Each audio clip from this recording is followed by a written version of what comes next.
โดยสบายดี เจ้าสบายดี อันขอโทษพ่อชื่อหยัง ชื่อบุญเลิศ คนเลิศบ้านใดเนาะ พลันไซ มันทาพาลานไซนครหลวงนี่บ่ นครหลวงเนี่ย โดย เมืองศรีนา อันเบอร์โทรศัพท์พ่อเบอร์หยัง 55701110 โดย ยังกระบุยกแข็งแรงมึนตีน อ๋อ จุดนักมันเป็นเบาหวานกับมึนตีนสองอย่างมึนตีนมึนมือ อาการจะตีนจะมือพ่อมัน แน่ บ่ นแหละ หูตานี่ฟ้าฟางบ่ โอ้ตาฟางเลยจนบอกจะขับรถ อ๋อไปมาก็ยากเป็นบ่พ่อ ไปมากันย่างมีแต่อาศัยให้เมียขับให้ โดย ตัว แล้วอันก่อนจะมาฮู้จัก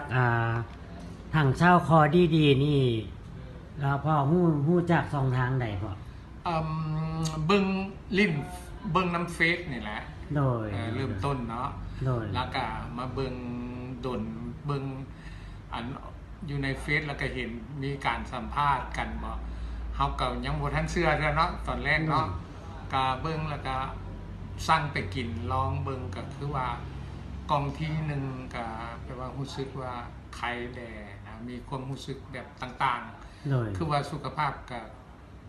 ดีขึ้นหน่อยนึงนะก็เลยกินมาประจ อ๋อ ำจนเท่าชั่วโมงนี่แหละ แล้วหลังจากกินคอดีๆทางเช้าคอดีๆนี่อาการชาตีนชามือพอนี่ก็เช้าบ่ ก็ลดลงหลายละ โดย